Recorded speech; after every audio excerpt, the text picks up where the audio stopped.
Well, I think the benefits are they tend to be more mature women and maybe a little better able to deal with the frustrations of being a parent.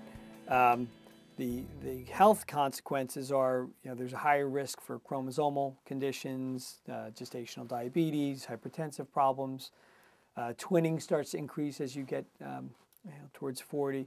So these are all pressures that women face, and then they have their career pressure. So a lot of women aren't even thinking about having children until they're done with graduate school, say, and find a suitable partner in life. So there's kind of social pressures pushing them to have children older and older, but these are health conscious women. So now I'm starting to see a little bit of a drift back to where women are starting to think about families sooner because they know there's health risks to getting older. So they're kind of getting pressed from both ends. My advice to women is if the minute you think you're capable, start having kids. And I think to a certain extent they see on TV or in a magazine a woman who's 45, 46 having her first, and usually that woman's had help.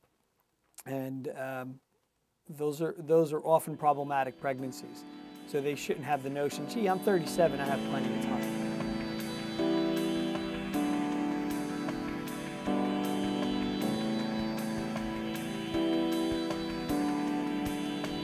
Yeah, I see essentially a lot of angst about, well, I spent all this time, money, and effort, and I'm just starting to rise in whatever my field is.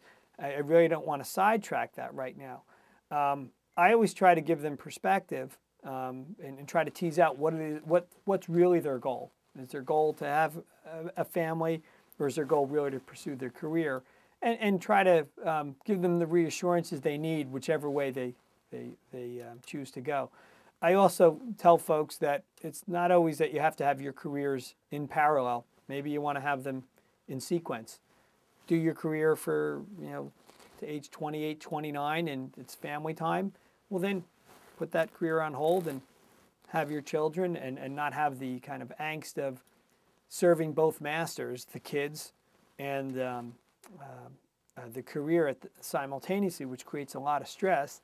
And then maybe go back to the career after a few years.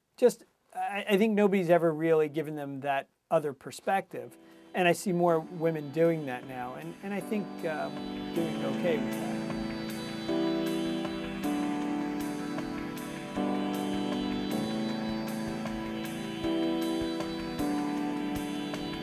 On a personal level, I think that's probably fine after the first trimester. What's the party line on that? We know of no safe level of alcohol during pregnancy, and that's true. Now, my wife, who also happens to be a physician, if we went to a wedding while she was expecting and there was a champagne toast, did I ever let her have a glass? And I mean, she could have had it on her own too, but she would turn to me and said, sure, why not? I think in general, like your mother always told you, all things in moderation. So personally, I think a glass of wine here or there later in the pregnancy is probably not going to harm much, but I couldn't tell a patient that with a boatload of data behind me. So until the data is out that small amounts of wine are harmless in pregnancy, I can't tell patients that it's harmless, but I think my anecdotal experience is it is. I've had plenty of women who say thank you, and I'll still have my glass of wine once in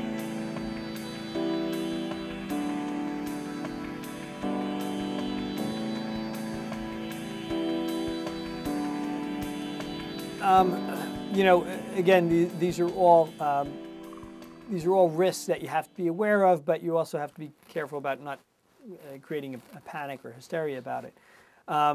The fish, the biggest concern we have is canned tuna fish. The guidance we give, and where I practice in the state of New Jersey, we had some guidelines a couple years ago about once a week or less of canned tuna fish. And I think that's probably a reasonable guideline. I think more of the, like a tuna steak, there's less of a risk for something like that. Salmon, again, we worry about that getting into the food chain. I still think the benefits of fish and the omega-3 oils and things like that are still worth the risk. So I don't tell them to eat fish every day, but I think it should be part of their diet. But again, in moderation, once a week or less. We're even giving fish oil now as part of the prenatal vitamin, which helps with brain development and cognitive development.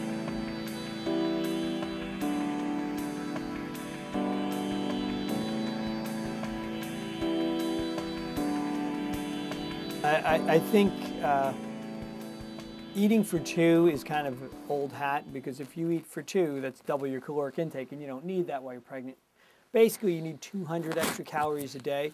So I tell folks, especially in the first 12 weeks, eat what satisfies you, except for high doses of caffeine and soft cheeses, the things that we worry about, where caffeine, there's a risk potentially for miscarriage at high doses in the first trimester.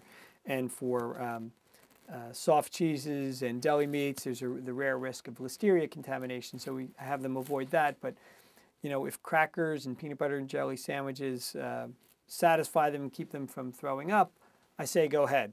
After the first trimester, we're going to get a little more careful, because now they can tolerate more foods. Peanut butter is another thing, though. There is potential exposure to peanuts may increase the risk for allergy in children.